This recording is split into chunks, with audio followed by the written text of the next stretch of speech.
1. Sentimiento de la crisis. La crisis actual en la escuela es sentida especialmente por los docentes, ya que la legitimidad y el carácter sagrado de la institución se ha perdido.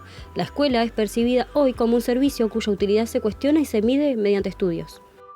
La autoridad escolar enfrenta nuevos problemas debido a la diversidad de alumnos y la brecha creciente entre la cultura de masas, que valora la rapidez y la satisfacción inmediata, mientras que la cultura escolar requiere de esfuerzos y postergación de los resultados. Por eso los docentes sienten una falta de apoyo social y perciben que se están convirtiendo en engranajes de una máquina que los ignora. Esta crisis genera una nostalgia por el pasado donde se idealizan los buenos y viejos tiempos de la escuela republicana. Aunque esta nostalgia no es nueva, hoy surge desde la izquierda y la extrema izquierda, y esto sucede por la crisis y el desenamoramiento del mundo actual. Las críticas antineoliberales interpretan la evolución educativa como una catástrofe, es decir, la oposición de los neoliberales interpretan la evolución educativa como una catástrofe. Aquí Tenti, Fanfani y Duguet mencionan el caso de Francia, donde aumentó el gasto en educación un 95% entre 1970 y los 2000, y sin embargo dicen que aumentó solo un 16% en alumnos. Después habla de América Latina y dice que el financiamiento cayó notablemente entre los años 1980 y 1985 y que esto afectó a los salarios docentes, pero que después del año 90 se volvió a incrementar la inversión en educación que estaba ligado a las condiciones económicas. Ahora, ¿por qué menciona el caso de Francia? Bueno, porque en Francia, desde 1959 hasta 1974, gobernó el democristianismo, el conservadurismo, la derecha, es decir, el neoliberalismo. Después de esos años gobernó un partido socialista entre los años 81 y hasta el año 2002, más o menos, que fue el que aumentó el financiamiento en la educación pública.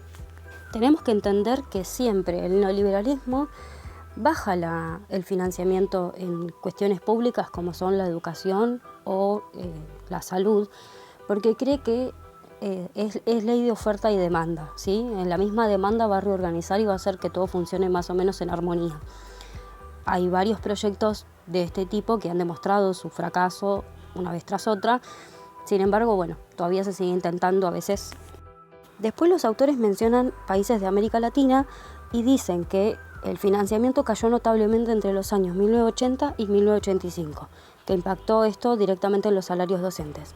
Pero después del año 1990 se ve una gran recuperación de la inversión en educación.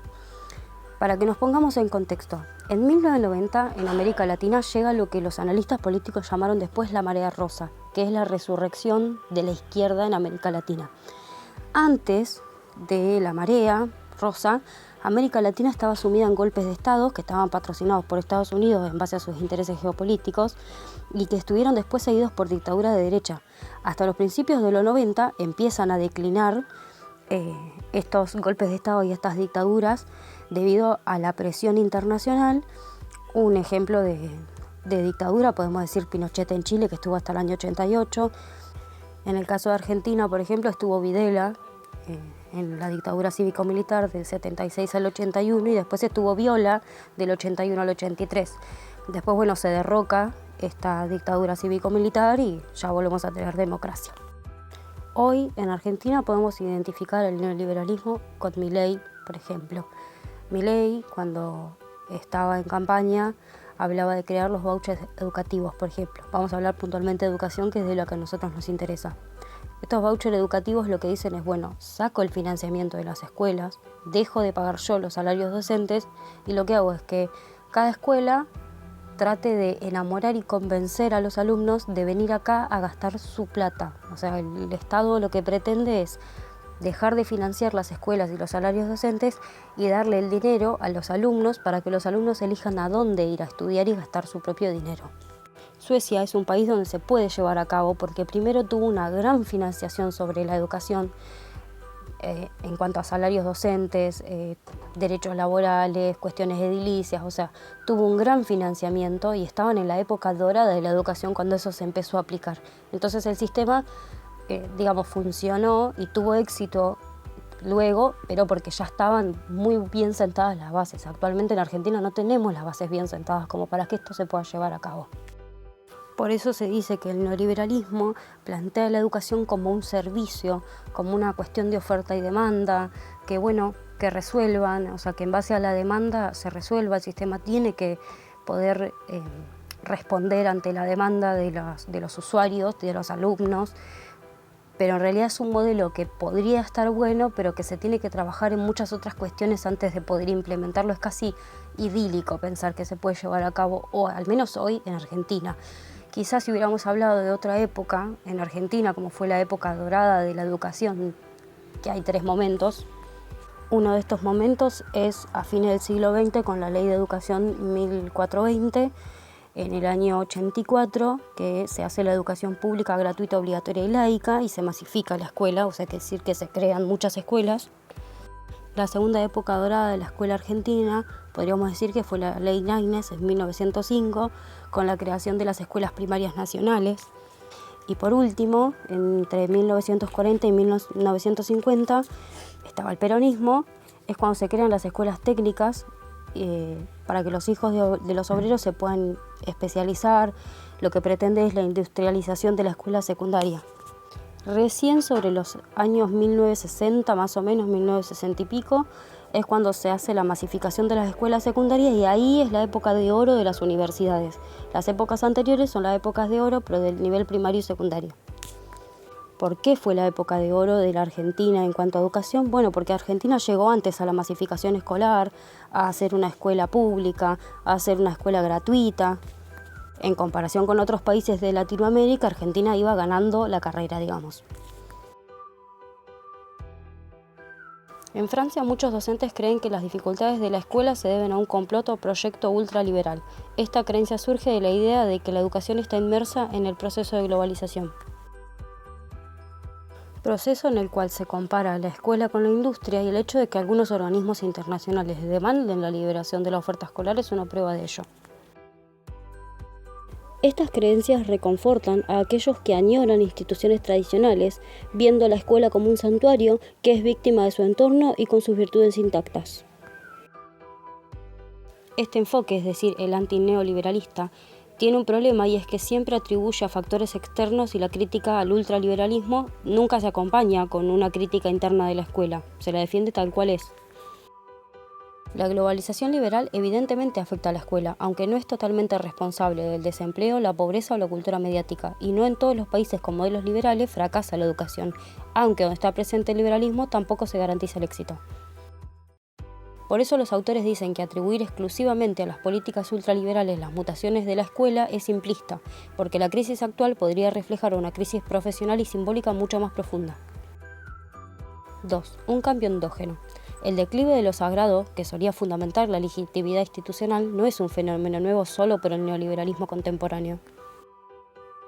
Aunque en el pasado la religión cívica de la República y el proceso pudo contener este declive por un tiempo, la crítica y la autonomía individual fortalecidas por la modernidad hicieron difícil sostener lo sagrado. La escuela moderna, al promover la autonomía y libertad individual, contribuyó a este cambio, al tiempo que se intentaban mantener los valores sagrados dentro de sus límites. Esto se volvió polisémico, absurdo. 3. Más allá de un modelo liberal, el neoliberalismo aparece como una solución. El liberalismo no es la causa de las transformaciones escolares, pero corre el riesgo de convertirse en la solución a los problemas presentes. Porque cuando el sistema no puede regular la oferta mediante el programa institucional, aparece la idea de regularlo mediante la demanda.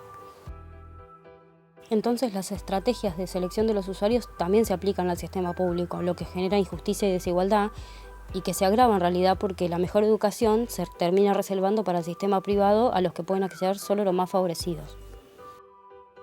Mientras que los menos favorecidos siguen viéndose obligados solo a la educación pública. Acá es donde se corre el riesgo de perder la unidad y la homogeneidad del sistema educativo nacional, ya que incluso las escuelas públicas tienden a adaptarse a la demanda de los alumnos. El enfoque liberal no siempre obtiene malos resultados si hay una autoridad central eficaz y si las familias se preocupan por la calidad educativa. Todas las familias buscan las mejores escuelas. Sin embargo, este modelo puede generar desigualdades sociales, comunismo y hasta la pérdida de la unidad de la cultura escolar. Pero no se trata de solo oponerse al liberalismo. Debemos crear un proyecto escolar que supere las debilidades del problema actual. Sin embargo, la crítica radical antisistema a menudo rechaza cualquier tipo de cambio. Cuando se defiende el modelo educativo desigual y el conservadurismo es lo que puede permitir que se instale el liberalismo sin que las críticas ideológicas lo detengan. ¿Qué es lo que está en juego? Bueno, la declinación del programa institucional no puede resultar en una simple resistencia por parte de la escuela. Para defender los valores de la igualdad, liberación, cultura e integración social contra el utilitarismo, es necesario proponer un modelo que ofrezca una escuela más justa, eficaz y respetuosa con el individuo. Hay dos tipos de cuestiones acá, internas a la escuela y las externas, que definen su relación con el entorno social. Esto varía según el contexto político de cada país. Respecto a las cuestiones internas, en una sociedad diversa y compleja, una escuela centralizada y homogénea no es viable ya. Es necesario que los establecimientos educativos puedan adaptarse a las necesidades de sus alumnos. Sin embargo, para esto deben tener una autonomía que sea compensada por una fuerte capacidad política de mantener la unidad del sistema educativo. Esto incluye brindar recursos a los más necesitados, pruebas comunes, programas nacionales y estatutos uniformes. Los sistemas más eficaces combinan la autonomía con una gestión y control centralizados, considerando a los docentes como profesionales que deben ser ayudados y apoyados en su oficio.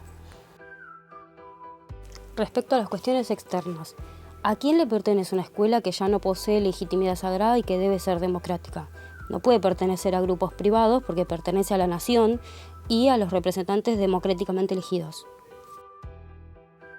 Es decir, no es de los funcionarios, pero sí las reglas, objetivos, programas, la formación docente y el financiamiento dependen de ese poder político. La legitimidad democrática no solo aplica a nivel central, sino que cada establecimiento sea un espacio democrático donde padres, alumnos y docentes compartan los derechos y deberes comunes. La igualdad escolar es la igualdad de derechos y de capacidades.